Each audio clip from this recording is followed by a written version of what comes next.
Hello, my Pilates lovers. Thank you for tuning in to All Things Pilates. I'm your host, Darian Gold. Each episode, you'll get to hear a new guest share his or her knowledge, insights, and experiences. Together, we explore the ongoing evolution of the Pilates method, as well as its connection to other modalities, such as gyrotonic, yoga, podiatry, and chiropractic. I now present to you the many aspects of this beautiful, complex, and life-affirming discipline. For some of you who listened to my show a few months back, my guest Nora Michonne Weiss and I paid tribute to Bob Leekins, a very well-known and respected Pilates educator who passed away unexpectedly last October. Today, my guest is Dr. Howard Sichel, a New York chiropractor and kinesiologist, who is not only a dear friend of Bob Leekins, but also his business partner. In 1980, Dr. Sichel graduated from the New York Chiropractic College, specializing in applied kinesiology and non-force work, and opened an office on the east side of New York City.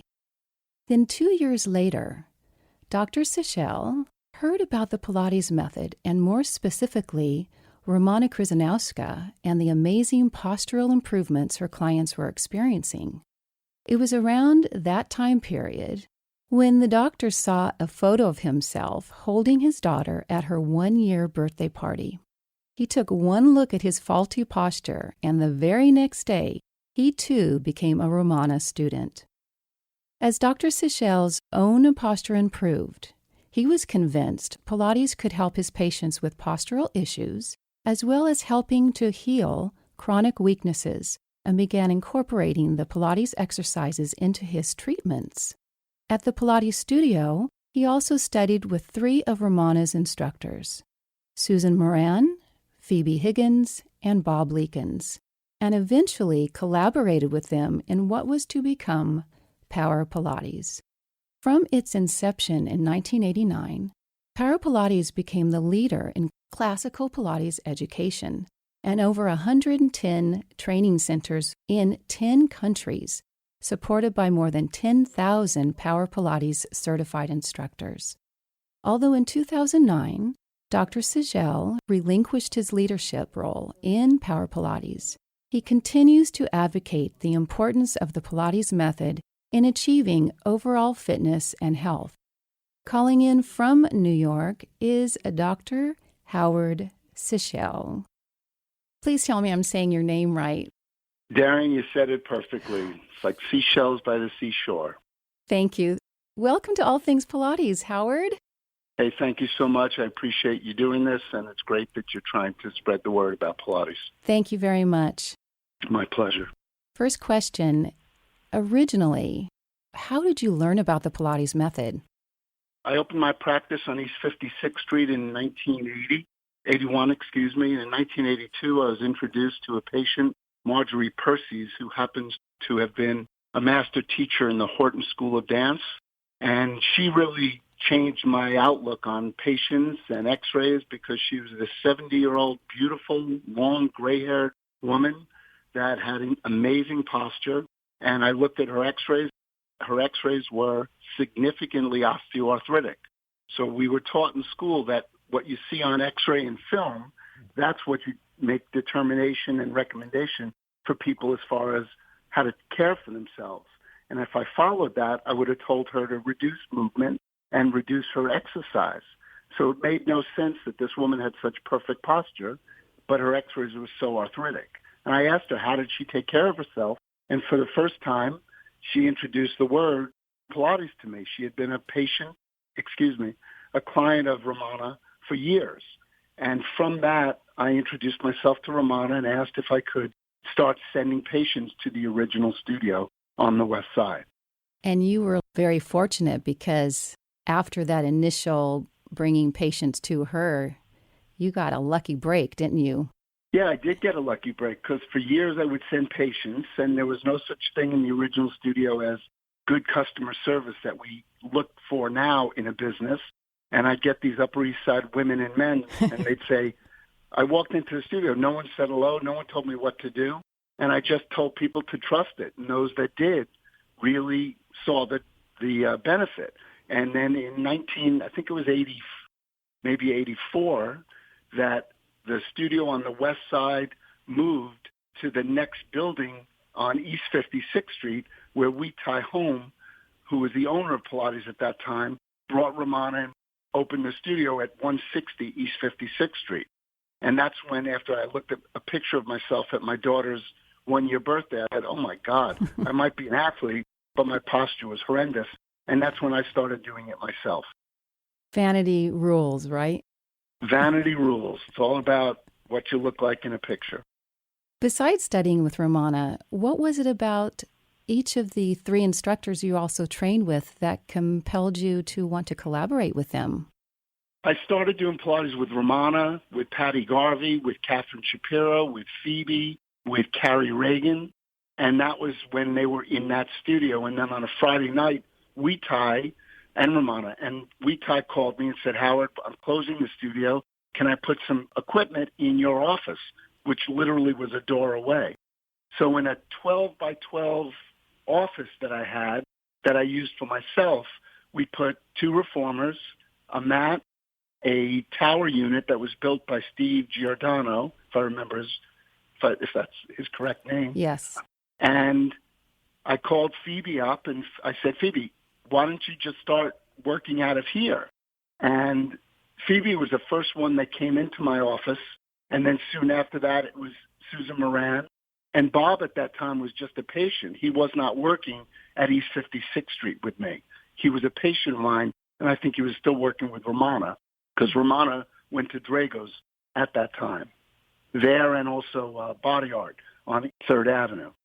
And Phoebe Higgins is probably the most innately gifted and closest to Romana teacher that I've ever met in my life. She just knew the human body. She just knew innately what people needed. And I could give her anybody, any client, tell them that they have a bulging disc, a cervical radiculopathy, and she would just know what to do. We would discuss it. So she was really an amazing person in my life. And then I met Susan Moran, who was studying with Romana and certified by Romana. And then soon after, Susan started taking clients at literally a 12 by 12 room where we would have 4 or 5 clients at any given time working semi-privately. No one ever did privates at that time. And at that time, Bob was only your patient. Was he dancing? I don't think he was dancing at the time. I think he was full-time working with Romana, and I would see him probably once or twice a week. He had certain issues in his lower back that I was able to help him with. And as it turned out, some of the cues that he had been doing within Pilates was exacerbating what was a spondylolisthesis. But then soon after, Susan Moran, Phoebe Higgins, and myself started and incorporated Power Pilates. And the reason why we named it Power Pilates was that I believe, and I know this to be true, the true power for good health comes from good posture, a good core connection, and Pilates was way ahead of his time that he recognized a healthy spine means a healthy individual. And he was talking about it, and what he was doing early on without even recognizing it was what is the basis for myofascial work now, MAT work, ART work, because it was never about just individual muscles being worked. It was about he was really diving as deep into the body as someone could to change the balance and change the structure from the inside out. And it took years to understand what Pilates, what classical Pilates truly does to a human being and a human body. How did you get the word out, though? This was before social media, right? That's a great point. Yes. I think it was before computers as well, to be honest, because I think we were still taking people's visits on paper. It was all word of mouth. Literally, I turned my patients over to the Pilates method, and all my colleagues in the chiropractic profession said to me, Howard, if they do Pilates, they're going to need you less. But thankfully, my ego was bigger at that time, and I didn't care so much that I didn't have people seeing me so regularly. I wanted to solve their condition and solve their weakness. And I could get anybody out of pain unless they needed surgery, but unless they did a rehabilitative, health-oriented exercise program like Pilates, they never got better. They always suffered exacerbations, always suffered flare-ups. So I noticed that people that did Pilates and saw me, I would get them out of pain and immediately starting them on a Pilates program. They didn't need to see me as often. They would see me for their health, which I believe in, and I would start seeing people once a month. And I think because of that change in recommendation, that I didn't just want someone coming forever, 3 days a week, the word got out and people came to me from my diagnostic skills and my evaluation skills, and they just knew that I would refer them to the right program, which at that time, and remember, the early masters and the elders didn't really know anatomy. They didn't know why something was working. They just trusted the experience in the system and the work of Joe. Let me ask you, because that's a show right there. Yeah, right? I know. Power Pilates, yes, and Power Pilates was your baby, so you can always talk forever about your baby. This is true. I know it's still a shock for many students and instructors who knew Bob when they learned about his death. Is there anything you'd like to share with my listeners about your special relationship with him? Bob was a very significant person in my life. He, Susan, and I, he was very good friends right till the end with Phoebe. He lived in Phoebe's apartment, and that's how I really got to know Bob early on. And then Phoebe recommended, when she stepped down, she wanted to go in a different direction and work with the kids in the ballet school, that Bob start working with Susan and I, and that really was the impetus to the growth of Power Pilates. And Bob believed in what we were doing. We always butted heads because he wanted to keep it as pure as possible and only do what Romana did. And Power Pilates, we had 100-plus master teachers, and we did an enhancement every year where we would spend 3 days together. We'd spend 1 day on leadership because I really believe that Pilates teachers that are properly trained have the ability to take someone out of really chronic and acute injuries and depression, and just through movement, be able to encourage them to get to a better place. So 1 day was leadership, 1 day was refining and going over the classical repertoire, and then 1 day was about communication. And Bob was into all of that. And I think after he got certified in Anusara Yoga with John Friend, that is when anatomy became incredibly important, and he was able to put together the anatomy of what was actually happening within a human body based on his teaching and understanding through Anusara. So Bob and I had a very long relationship. I chose not to go to his memorial because it was a shock when someone so significant in your life passes on. A very quick story, we opened a school in Verona, Italy, in Rome and also Verona, and I went and I brought my son, who was 16 at the time, to the school opening, and Bob was teaching and I was lecturing, and I got a call that after 2 hours of being there, that my mother had fallen and broken her neck, and Bob was there and really comforted me, and we went to dinner that night, and I left 4 o'clock in the morning to get to Milan Airport the next day, and at 4 in the morning, Bob and Yasushi, his boyfriend at the time, got up, saw me to the car. So Bob really had a professional impact on me, but also a personal impact. He's a wonderful human being. His accent, he just was he was a unique individual and an unbelievably clear, concise, motivating, and inspiring teacher. Thank you. My pleasure. Howard, as a chiropractor and kinesiologist, what does it mean to help a patient heal? Well, if you're doing it for the business of medicine and chiropractic, you try to see people often. But my personality really did not allow that. I don't like complainers. I learned early on that the only thing that really heals anybody is movement. And it could be any exercise. There's 300 different chiropractic techniques on how you adjust someone. And they all work to some extent if the practitioner believes in it and the patient believes in it. But what I found through kinesiology is I could find the root cause of someone's condition, not necessarily where they're complaining of pain, but where the imbalance was. And if I sent them to Pilates, and remember, Romana first went to Joe when she had a heel spur, and he did nothing for her heel spur specifically. He worked her body. He worked her core. He worked her powerhouse. And people that get on the reformer and get that core connection and stabilize fluidly their pelvis, all of a sudden everything starts to line up above and below.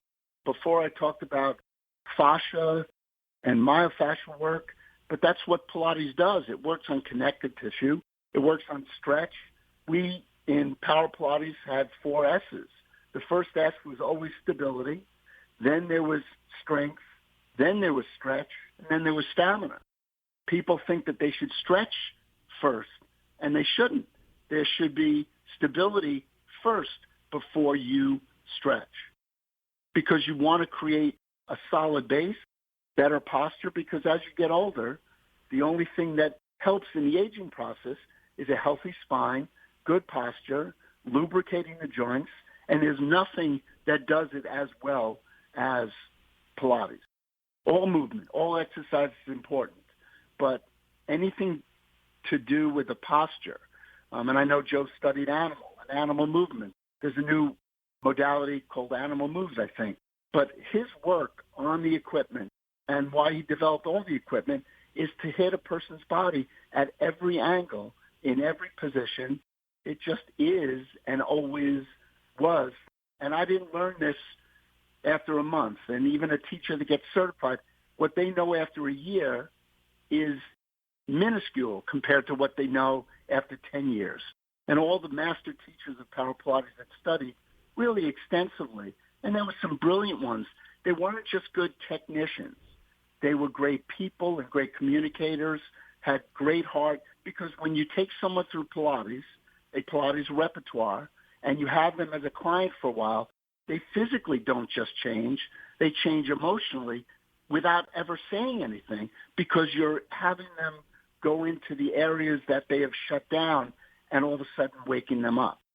My master teachers, it was a tremendous opportunity to have my philosophy of injury protocol be adopted through Power Pilates and through all my master teachers around the world. So if someone says they need your help to heal either chronic weakness or they're just very tight in general, so they don't have an easy way in their life, are you Right. going to send them to Pilates first before you start messing with their spine? I'll always evaluate them and find out what the core weakness is, because many times it's not what they're complaining about. In conjunction with my work, I will send them to Pilates studios, and I'll have people Skype me and have me evaluate them or talk to their orthopedic surgeons, and always refer to a Pilates studio nearby. And I'll talk to the teacher, and I'll say, look, don't let them complain about what's wrong. Acknowledge what's wrong, but just lie them on the back, put them in the reformer, put their feet on the football, and just get them moving. Tell them to forget about what they're complaining about and their pain and just move. Nothing in Pilates will ever hurt someone as long as the teacher is doing what we said, the right thing or appropriate cues at the appropriate time. Because remember, when I first started working with Romana, she put me in between 2 Graham dancers. I was a jock. I had no clue. And this was my first 10 sessions. She just said, Damien exercise told me what to do. If I didn't do it right, I would say, Romana, am I doing it right? She said, just keep moving. And she'd put her fist in my gut. And that was the cue that she would give. I remember that. That was it. After becoming so familiar with that fist in your gut and all the benefits of Pilates, were you aware of any other chiropractors at that time who were also combining the Pilates method, or do you think you were ahead of everybody? I think, and this is without intention, There were no other chiropractors. I know early on in the original studio, Joe was recognized by the Chiropractic Association of New York. But to my knowledge, there were no chiropractors that were really working directly and had the benefit of having the equipment and the studio right in their office. My office and my practice was really very, very unique. You think of now having the perfect facility and perfect studio, perfect customer service. Literally, I had all this equipment in a 12 by 12 room. Phoebe would sometimes come out and say, Howard, you got to help me. One of the clients is being too loud or not cooperating and keeping them in their own space. So it was, people got better, not because of the ambiance, but because of the work and Joe's equipment. Do you still practice Pilates? I am looking at the original reformer that I got from Basil when he was partners with Gratz, and he refurbished it before he passed away. And I will do about 10 minutes, which is not enough for all my teachers that are listening. I do mat work, and I take the principles that I learned in classical Pilates, and I use it in all my other exercise.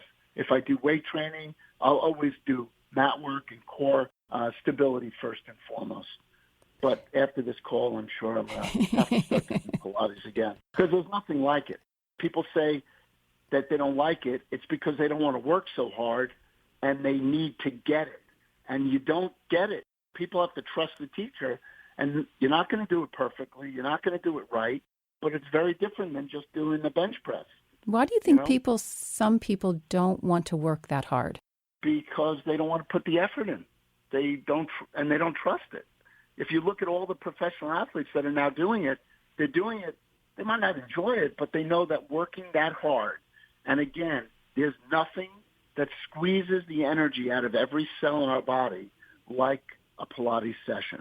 That's why this whole thing with classical versus contemporary, it's really all marketing, because if I had my druthers, I would go to a classically trained teacher that doesn't talk a lot and just busts my rear end and gets me moving. I've read somewhere that Pilates is referred to as a living thing. What do you think the writer meant by that? Well, Bob and I the question always came up, there's no reason to change anything in Pilates. And if that was true, and you look at the archival footage, the ballistic nature that Joe would spot someone or push someone or stretch someone is not what we do now. It is not good for a human being. So there has to have been an evolution of some of the things that Joe was trying to do, maybe in a better understanding. And when they said that Pilates is a live being, anything that involves a teacher and a student and energy exchange the way that it does, it has to be a living thing. It keeps changing in the sense that you might learn different cues to get someone to understand it. I've never said this, but the individual, the client that's doing Pilates today is certainly sensorily stimulated much differently than in the 20s or the 40s or the 50s or the 60s. So it's almost like you have to learn a language to be able to reach the people that you are the client today. Agreed. Howard, will you please come back, because I have so many questions and we are running out of time. I am sure people want to get a hold of you, and how do they do that? If someone wanted to get a hold of me, they could just email me at howard@drsichel.com. That's Howard at D as in David, R, S as in Sam, ICHEL.com. And I will definitely respond. And for what you're paying me, Darren, I'll come back anytime. Thank you. One more question. If somebody wants to be certified in Power Pilates now in 2019, they'll find that out when they contact you, or there's another linkage? No. Well, Power Pilates is still in existence. All the original teachers and master teachers are no longer there. They're great schools and great teachers. Brent Anderson of Polestar is one of the most brilliant movers and Pilates experts that I know of. The same with Rael Zakowicz from Bassi. So if someone referred to me, I will always refer them to a studio nearby or one of my original master teachers who are the best in the business. So I will always refer them to what I think is most appropriate. Thank you so much for your time today, Howard. We'll talk Darren, again. thank you so much, and good luck to you as well. Thank you. Thank you. Take care. Bye. Bye. Bye. He's definitely coming back. Sunday's a great day to take time for yourself, as you know, to quiet your mind, to listen to your heart and how it speaks to you. And also, when you are doing this, would you please remember to lift your head, lift your spine, because they will lift your spirit. Have a great week, everybody.